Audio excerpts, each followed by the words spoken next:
Great to be back in Tampa. Thank you all for joining us. We're excited about today's announcement. I do want to thank Harpoon Harry's for hosting us here today in Tampa, and I also want to thank the next Speaker of the Florida House who's with me here today, Paul Renner, for his support and leadership, and he's going to be working with us on what we're announcing today. We also have Justin Danhoff, Head of Corporate Governance for Stride Asset Management, Tina Diskovich, co-founder of Moms for Liberty from Brevard County, is with us here today.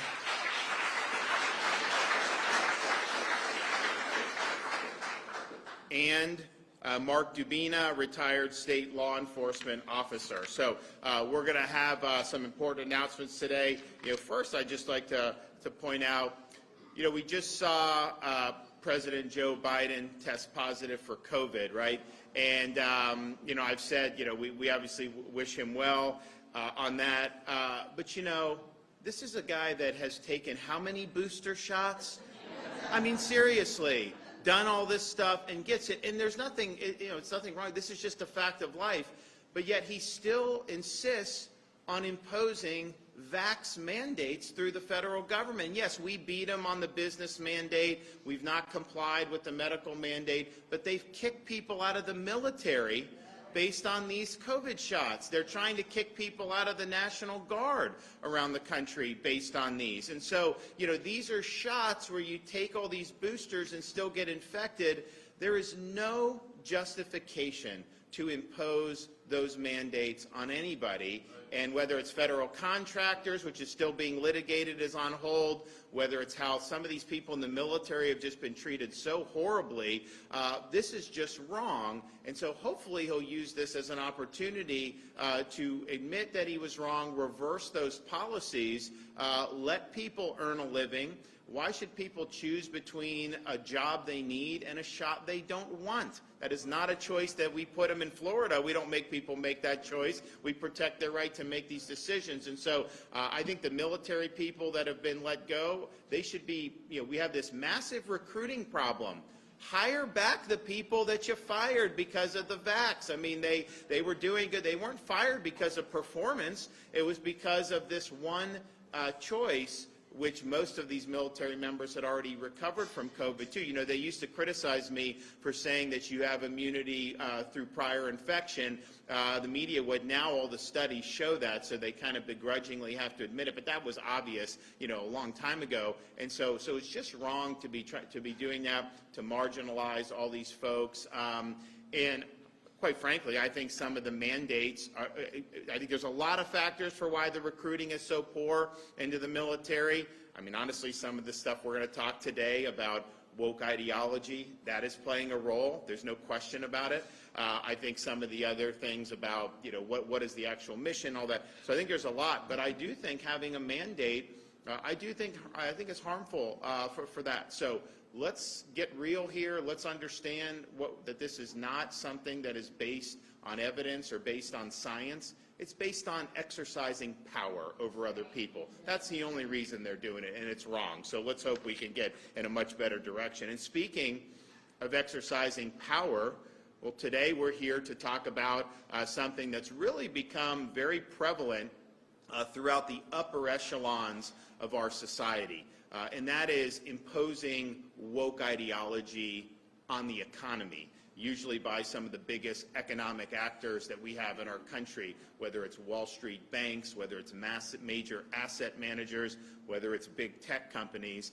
And what you've seen is a rise of something called ESG, environment, social governance, where they will grade different companies based on how they're performing on those metrics, and then even using that when they're managing pension funds for people. I mean, we've got retired teachers, law enforcement that rely on these pension funds, and they're putting in all these other criteria rather than just what's the best investment.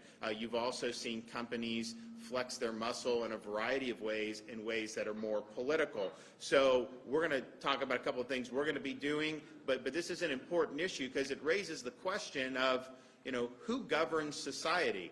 Do we govern ourselves through our Constitution and through our elections, or do we have these masters of the universe occupying these commanding heights of society, are they able to use their economic power to impose policies on the country that they could not do so at the ballot box? And that's really what you're seeing with all this. And for every master of the universe who's prattling on about, you know, no emissions and all this stuff, I don't see very many of them giving up their private jets. You know, they're living their own life, and they want the burden of their policies to fall on working class Americans. And so whether it's something that when you fill up your gas tank, and what kind of energy policy does this country have?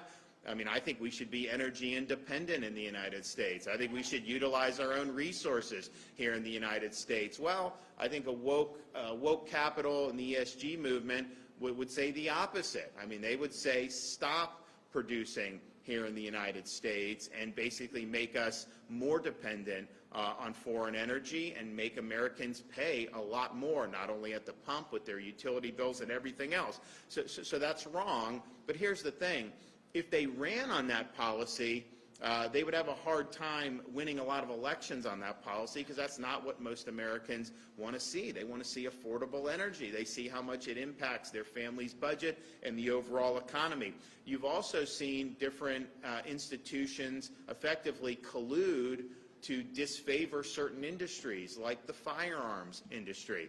You know, you don't like that, and so you want to not allow them to, say, get financing for banks. You've seen asset managers who manage the pension funds say they are going to be doing things like, quote, stakeholder capitalism, which is taking all these political factors and injecting that into the financial system. And think about some of these woke companies. What did they do 2 years ago? Massive amounts of investment to BLM. Now, what did the BLM leaders do with that? They bought mansions with that money. Have you seen how many mansions some of these people are now living in? So that was a total fraud, and a lot of these companies pumped a lot of money into that. And so that's just what we're doing. So today, we are announcing that we're going to take some action administratively, but we're going to work with Speaker Renner to make sure that we have statutory reforms so that we're putting the people of Florida first, and we're going to do what's in their best interest, not whatever the delusions of some wealthy, woke CEO wants to do. So that means a number of things. One, we're going to prohibit the State Board of Administration fund managers, which is the State Board of Administration is the state of Florida's entity that manages the state of Florida's pension funds. So, you know, it's close to $200 billion. It was probably $200 billion. The market's gone down. So it's, but it's a lot of money.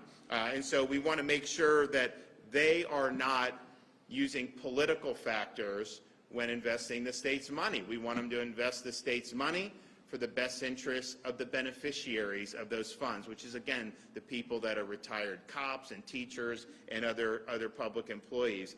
We also are going to require SBA fund managers to only consider maximizing the return on investment on behalf of Florida's retirees. I think that's what people want to see. They want to see a good pension system. We also are going to prohibit Wall Street banks, credit card companies, and money transmitters like PayPal from discriminating against customers for their religious, political, or social beliefs. They're using things like social credit scores to be able to marginalize people that they don't like. And we'll hear from some folks that have experience with that. But the thing about the politicization of the economy in this way, it benefits the largest, most powerful corporations, and it disadvantages the small and medium-sized businesses. And so this is not something that is empowering kind of the little guy. You know, this is something in many respects that is crushing the little guy. And so we want to make sure that we're standing on the side of average people. And look, there are different things where they've taken positions on. I mean, for example, when I was in Congress, one of the things that we did when President Trump was in office, we authorized oil from ANWR in Alaska. You know, Alaska, they wanted ANWR for a long time to be able to do this, massive amounts of energy there. And so this is a boon. I mean, not only were we energy independent prior to fully exploiting that before Biden really kneecapped it, that would be such a boon for our energy independence. But what happened was, at the end of 2020, a lot of the Wall Street banks said they would not fund anything involving exploration or development in Anwar. So even though the people's representatives passed it, the president signed it, they're saying that they're colluding and they're going to exclude any type of financing for doing that type of production, which of course would benefit our national security and it would benefit people at the pump. They also, many of these banks have said, we are not doing any financing or providing any services for contractors for immigration enforcement. So they're basically using their economic power to try to have open border policies, which is not good for this country. We even had a company here called the Geo Group, which does private, they do detainee ops for ICE, they'll do prisons, they do all kinds of stuff. And Florida, we use the services because we charge less when you do private, but you don't have to do it. It's up to the states to decide what they want to do.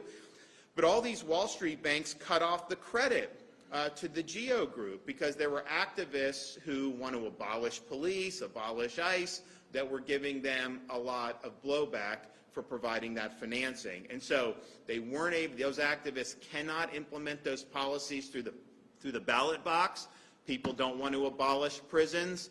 People don't want to abolish ICE. People don't want to defund law enforcement. And so they try to do it through the back door by basically kneecapping some of these companies. And so that is something that's wrong, and that's something that we do not want to see here in the United States. You also have things like PayPal, and you're going to hear from Tina about PayPal, how they will cut off people that they basically disagree with. So you have an operation, maybe a political type group, you're doing different stuff, and then all of a sudden you're locked out of your account. You saw what they did with the GoFundMe, with the Canadian truckers. They're raising this money. All of a sudden they freeze the amount of the accounts just because they had a political disagreement about vaccine mandates. So this is something that's, I think, very fundamental in terms of who we are as a society, and do we want our society to be governed by some of the most economically elite and powerful interests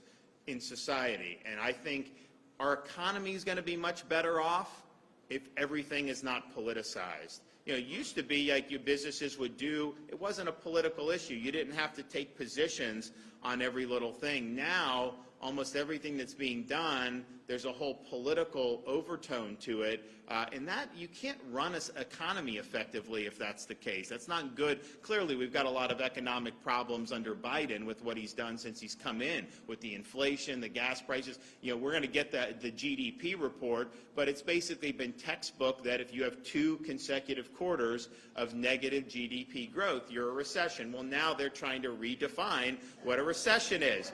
And they're getting help from people in the media saying, oh, well, it's not really a recession. And so, this is just ridiculous. But that's, I think, kind of what you see. So there's a lot of problems with the economy as it is. Do you really want to go down this road where every single thing is being politicized? And it's hard to even run an organization if you have activist employees kind of pushing you. I think the thing with the woke capital, it's really 2, I think, main reasons why you've seen it. One is you do have employees now, not a majority, but there are some that they believe they're entitled to have their employer basically emote the same political values as they do. And they think that that's very important. I mean, they don't want their businesses even being neutral. They view that as not acceptable. So they have to toe the line what the kind of the loudest, most active employees want. The problem with that is that then the inmates are running the asylum because they get to always say this. Most of the other employees are kind of the silent majority. They're not asking for this. Some of the positions are contrary to what they want. And so wouldn't you rather just be neutral than doing that? But I do think a lot of inside the company there's been activists, and then outside groups have also furthered this that has caused. But then I also think, some of these folks, it's one thing to make a lot of money. Some of these folks really want to exercise power over the rest of us. And I think it's a power play where, yes, some of these people that are running these institutions are not electable if they ever wanted to run for anything because they're just not appealing in terms of what they would stand for. But if they could do policy through a large bank or an asset manager or something like that, well, man, they're really shaping society based on their ideological vision. And so that's, I think, what we've seen. So what we're doing in Florida today is we're taking a stand against that. We don't want to see the economy further politicized, and we want to push back against the politicization that's already happened. Our investment fund should be for the best interest of our beneficiaries here in the state of Florida. It should not be a vehicle to impose an ideological agenda. And the same thing about people doing business in Florida, particularly these major financial institutions. You know, they should not be colluding with one another to marginalize people that they have political disagreements with. That is not the way you can run an economy effectively. So we are going to be doing some stuff on SBA through our board meeting very soon, and I think that that'll be something that'll be very positive. But we are also going to work with Speaker Renner when he comes in to solidify that in statute in the state of Florida, because what happens is a company, a CEO, or a fund manager, they have what's called the fiduciary duty to perform in a way that is maximizing the best interests of the shareholders. And so that is really never been that controversial. Everyone knows what you mean by that. Well, what's happened more recently is they say, well, you know, actually, the best interest of the shareholders may not be apparent right now. Maybe we'll be doing things that'll cause less returns in the short term, but eventually, over a long enough time horizon, clearly what we're doing is in the best interest of everybody, right? Yeah, that's too cute by half. So we're gonna nip that in the bud. We're gonna make sure that Florida statutes are very clear about what your fiduciary obligation is to the people that benefit. And we're also going to make very clear that discrimination, particularly in the financial sector, is not something that we want to see here in the state of Florida. So I thank Speaker Renner for working with us on this, and I'll let him come up and say a few things. Thank you, Governor. Yep.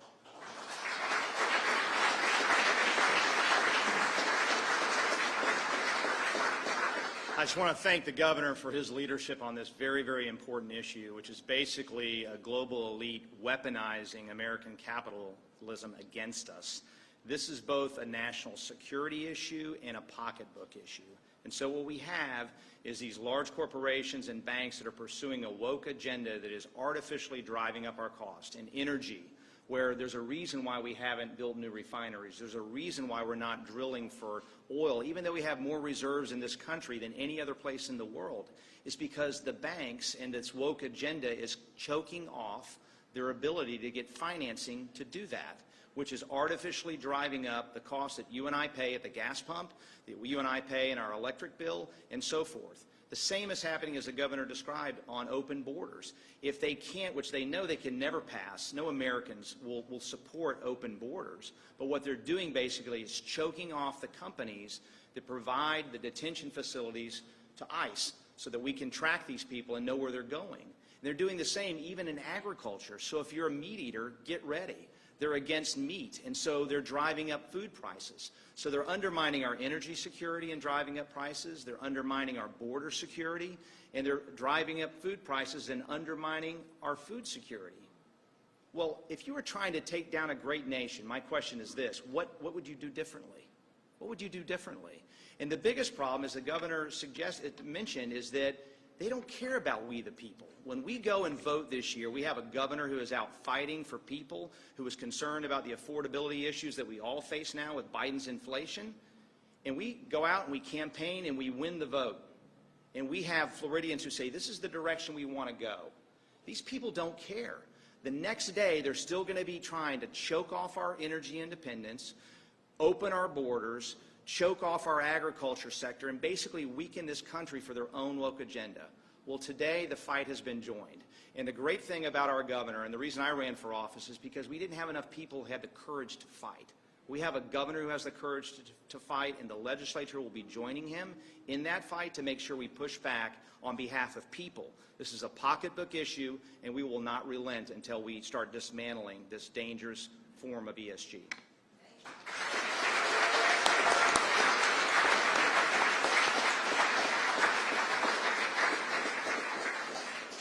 All right, Justin Danhoff, Head of Corporate Governance, Strive Asset Management. Thank you, Governor DeSantis. Thank you for your leadership on these issues and topics, both locally and nationally. I'm Justin Danhoff, the head of corporate governance at Strive Asset Management. We're a new asset manager that seeks to restore the voices of everyday Americans across corporate boardrooms. We are proud to work in tandem with policy leaders such as Governor DeSantis in tackling these societal cancers. Because in addition to policy and legislative changes, we need to tackle these issues in the free market. These issues march under the banner of ESG, stakeholder capitalism, wokeism. But you should know, it's whatever an interest group is trying to achieve through business that they can't get done at the ballot box. Right now in America, nearly 250 years after we declared freedom from the British, we're battling a new monarchy. It's actually a behemoth ideological cartel. America's three largest asset managers, that's BlackRock, State Street, and Vanguard, they manage more than $20 trillion in assets. That's greater than the GDP of the United States of America. Think about that. And they use their shareholder vote and their financial influence to politicize business on issues ranging from climate to social justice. These big three are transforming the fabric of American society in ways that a majority of Americans disagree with. That's what makes Governor DeSantis' actions today bold. Today he is saying to the big three, you aren't going to politicize corporations with pension money of Floridians. Starting today, Florida is no longer going to allow BlackRock and its ilk to vote to advocate for shareholder initiatives that take money out of the pockets of Floridians to advance the policy preferences of the Davos and Wall Street crowd. Second, banking relationships in Florida are now going to be depoliticized. That's a really big win for the state of Florida and the citizens of Florida. Up until recently, this may have seemed like common sense, right? Your banking relationship shouldn't be decided by your politics, your religion, or your social score. But frankly, in today's environment, it's visionary. Just like Florida, at Strive, we will use our voice and our vote to advocate for the will of everyday Americans. As an asset manager, we operate upstream from corporate America. However, unlike the big three who use companies to achieve political ends, our mandate's very simple. Leave the politics to the politicians and get back to business. At Strive, we're proud to stand with Governor DeSantis as he fights to depoliticize businesses here in Florida. But we're proud every day to fight on behalf of American citizens whose voices are not being heard by the corporate elites. At Strive, we hear you, and we'll fight for you. Thank you, Governor DeSantis.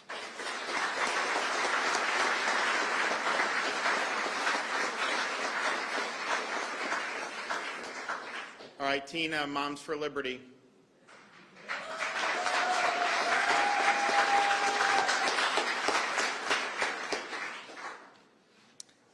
Thank you, Governor, for giving me the opportunity to be here this morning. We are grateful for all of the courageous stands you take to protect parents and families. You know that our organization has been working hard for the last 19 months to stand up for children, to stand up for education, and to stand up for families, and we could not do it without your help. My name is Tina Deskovich. I am the co-founder of Moms for Liberty. We are a nonprofit, nonpartisan organization that empowers parents to defend their parental rights at all levels of government. We have over 200 chapters nationwide and 27 chapters here in the state of Florida. I'm here following continued challenges that we have had with PayPal. Our organization has flourished since launching in January of last year, and we have received significant media attention as moms everywhere are beginning to take back education systems. Following one such media engagement in April of 2022, a call to action was issued for supporters of our organization, and we received over $100,000 in donations in over 3 days. These were small donors. We had over 5,000 new donors that came in that weekend. PayPal immediately froze our account. Up to that point, we had operated seamlessly for 14 months using PayPal. PayPal was used to process nearly all of our business-related transactions, including donations, merchandise purchases, and all of our shipping. We processed over $300,000 in transactions the year prior with no problems. Our organization has filed all the appropriate paperwork with the IRS to establish our accounts and have never had an issue with PayPal until that point. Our 8976, which is an intent to operate as a 501c4, was filed on January 1st, 2021. And our 1024, which is the application for nonprofit status, was filed with the IRS on October 20th. But processing has not been completed by the federal agency to no fault of our own. Unfortunately, during our first bout with PayPal in April, without warning or previous objections, our account was frozen. PayPal allowed donations to continue to come in, which they did for the next 2 weeks from that call to action, but they did not allow us to withdraw any of those funds. It brought our organization to a screeching halt. We were paralyzed for weeks. As I said, we run all of our shipping through that. So all of the orders that had come in, we were not able to ship out to pay for the shipping for it to go out. Our chapter chairs had paid for merchandise, they did not receive it. In contrast, we work with other Florida-based financial institutions, and they've allowed us to operate with the interim paperwork from the IRS without any restrictions, recognizing that the IRS system is wildly backlogged due to COVID. Following the initial incident, which froze our accounts, we began transitioning off of PayPal, minimizing our exposure to this vendor. We were left with monthly contributors only that had signed up through PayPal to donate to us. I thought we had got past our challenges after we got our money weeks later from PayPal. But 2 weeks ago, we were right here across the street holding our first annual summit. We received heavy media attention. And this time, not only were our PayPal accounts suspended from distributing donations to us, but the same morning the governor spoke at our conference, I started receiving emails that our donors were being kicked off of PayPal and none of their monthly donations would be able to be processed again. All funding abruptly stopped. While not nearly as devastating the second time, our organization was left to contact each of these remaining monthly contributors individually, asking them to reestablish their giving through other means. They've also frozen over $4,000 in our donations right now that they're still not letting us have access to. In a day and age of cancel culture, where parental rights groups are being designated as domestic terrorists by our own United States Department of Justice, the cancellation of our financing by major organizations just seems like the next step in these draconian policies. Woke ideology is infiltrating every aspect of American corporate culture, leaving parents with very little recourse to stand up for kids. I also want to mention that 2 days ago, Twitter has also canceled our account, has frozen it. I applaud the governor's most recent action to defend our free speech efforts against corporate ideologues and to allow us to continue to exercise our constitutionally protected freedoms. Thank you, Governor. Thank you.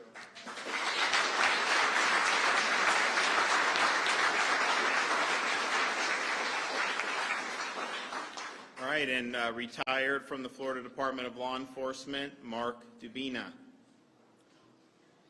Thank you, Governor. I appreciate the opportunity to speak here today. The invitation from the governor and from his staff was huge to me. I'm a native Floridian. I was born and raised in Florida, Miami, Florida. I went to the public school system in Dade County, Florida. I went to Miami-Dade Community College, and I graduated from Florida State University. I'm a beneficiary of the Florida retirement system, and I'm also a contributor to the Florida retirement system as a taxpayer. And what I look at over my career as a law enforcement officer is all the dedicated people I was served with, whether it was at the Highway Patrol, as a sheriff's deputy in Sarasota County, as a state beverage agent, and finally as a special agent with the Florida Department of Law Enforcement. In each one of those steps in my life, I was served by people who were served by the citizens who contributed not only to their paychecks, but to their future and their future retirement. The school teachers that taught me, and the law enforcement officers, the men and women that I served with throughout my career, all did that from their heart. These jobs are callings. They're not jobs that people get in to get rich, and they're certainly not jobs that people get in to have a very wealthy retirement. But what all those people know at the end of their careers is that the taxpayers, through their contributions from property taxes, sales taxes, things like that, have contributed to the Florida retirement system on their behalf. And it's a small token, a way for them to end their careers knowing that the citizens and the people they served appreciated them. And I certainly appreciated all the people I worked with and all the people that serve me today. My biggest concern as a beneficiary of the Florida retirement system and also as a contributor via taxpayer to the Florida retirement system is exactly what the governor spoke to. The premise of that system is that they will take the money in trust from the citizens of the state of Florida and the visitors to Florida, and they will hold that money in trust for the future benefit of the public servants that benefit from the Florida retirement system. That is the purpose of that system. There is no other purpose.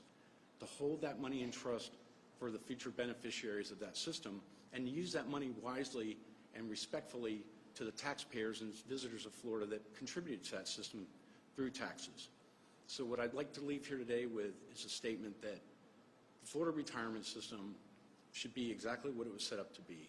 It should be a well-run, efficient, organized system to maximize the benefits to the beneficiaries and also to hold in trust that hard-earned money from the taxpayers and visitors of Florida that contributed to that on our behalf. And I just want to say, as a career law enforcement officer, I didn't have a day in that job that I didn't love. I wanted to do that from the very beginning when I was a small kid, and it's been a real pleasure to serve the citizens, and I, from my heart, appreciate the fact that the citizens have given back to me through the FRS. Thank you. Thank you.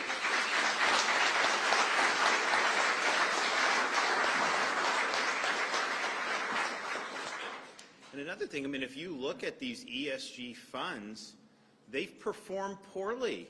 I mean, it isn't like this is like new financial whiz-bangers here doing this. I mean, they are subordinating returns in order to advance ideology. And so this has just not been an effective thing. You know, we've now seen this in practice for a long enough time to realize that. So I would hope that Florida leading, and what we're eventually going to do is do some changes administratively with our board. Obviously, we need that codified in statute. Any of the things with the financial institutions must be done in statute, so we'll be working with Speaker Renner on that. But what we need to do is get other like-minded states to have all of our retirement systems voting rights used as a block, basically. And so, you know, you look at all the states, like the big states, like obviously California and New York are going to do their things in the other direction. We understand that. But we could get Florida, Texas, you know, Arizona, Tennessee. A lot of these states could come together, and we'd have a lot of money, a lot of voting power under management. And so we could be a real check against a lot of the excesses that we've seen, and probably have enough resources to beat back a lot of the stuff that you're seeing. You know, they elected people to Exxon's board who opposed oil. I mean, it's like, are you kidding me? This is ridiculous. And so, and I think people are wising up to it because they see the negative effects of this, where you have problems with energy and other problems. And Paul said, you're going to see problems with food. If all this vision would come to a reality, it's going to be devastating for agriculture and devastating for, and particularly for low-income people and really poor countries around the world. You know, they are going to be absolutely devastated by this. So this has huge implications, and it's like, okay, you know, you have a handful of people in Davos deciding all this, that this is how we're supposed to live? Not on my watch, not here in the state of Florida.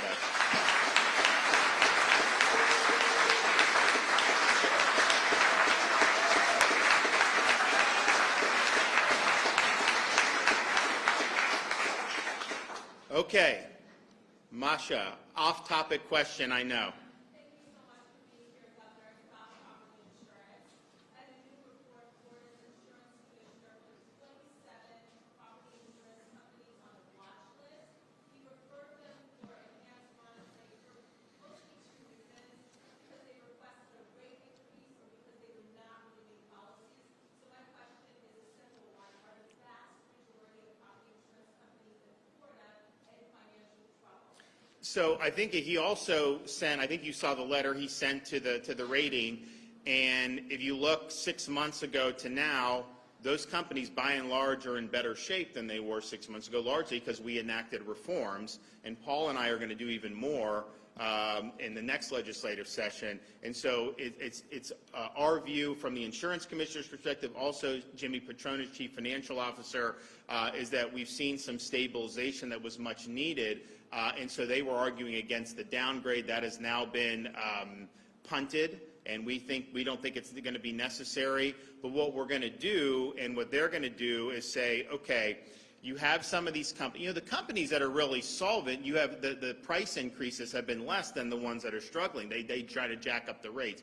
So what they're saying is with OIR is they're going to say, okay, you have a certain amount of liability that you're going to be responsible for. There's reinsurance coverage, there's other things. But then above that, we can use Citizens Insurance as kind of the reinsurer of last resort. Why would we want to do that? Well, because if the companies get downgraded and they have to shed policies, those will end up going on Citizens anyway. So the exposure to Citizens is more to take on the policies than it will be to act as a reinsurer of last resort. So I think if you talk to the insurance commissioner, I think what he would say is because of the legislative changes, that stopped some of the bleeding, which was necessary, and then now having the ability to have Citizens serve as kind of the reinsurer of last resort, because a lot of the problems we saw over the last year were in the reinsurance markets, and that's the problem. So this will be able to do that, and hopefully be able to get these companies going forward where people have policies.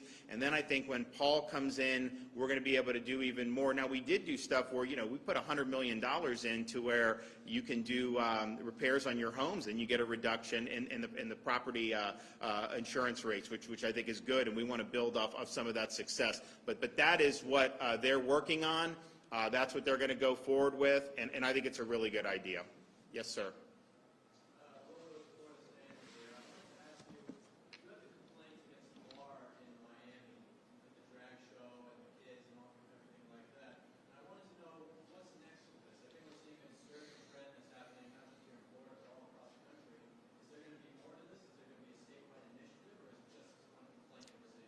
So he's asking about an issue that there was a video. Well, first of all, there was a video out of Dallas where they had all these young kids putting money in the underwear of these drag queens at a bar, and that's totally unacceptable. And I said that at the time. Then what happened was a week or two later, there was video from a place that had similar stuff, and then that was identified as being in Florida. So we said, wait a minute. Having kids involved in this is wrong. That is not consistent with our law and policy in the state of Florida, and it is a disturbing trend in our society to try to sexualize these young people. That is not the way you look out for our children. You protect children. You do not expose them to things that are inappropriate.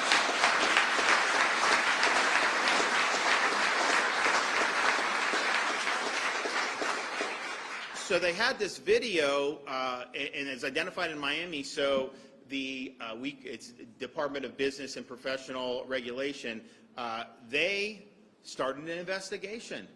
They actually had agents going to this place and conducting effectively just gathering information, getting intelligence, seeing what's going on. And what they found was not only were there minors there for some of these, and these are sexually explicit drag shows, they actually had the bar had a children's menu on their food service. And you think to yourself, give me a break, what's going on? So they looked under Florida law and were able to initiate this procedure that would basically, take away the liquor license for that, and that basically ends the story.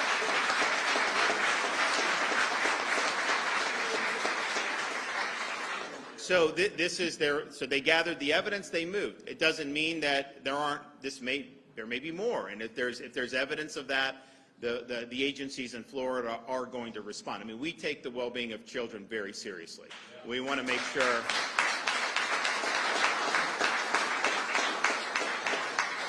We want to make sure that we have a state and we have communities where kids can be kids.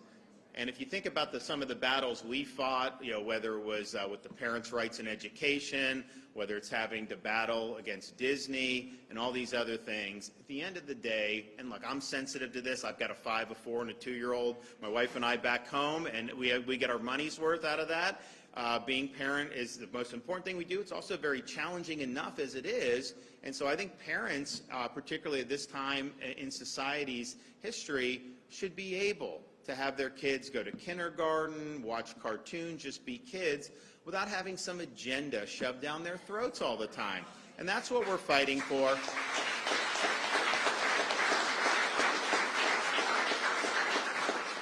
And that's what we're fighting for, and that's why we, those agencies are moving forward with that. And, it used to be, people have different views about what they want to do as adults, but it used to be, the kids are off limits. No one wanted to bring the kids in, to any of this stuff.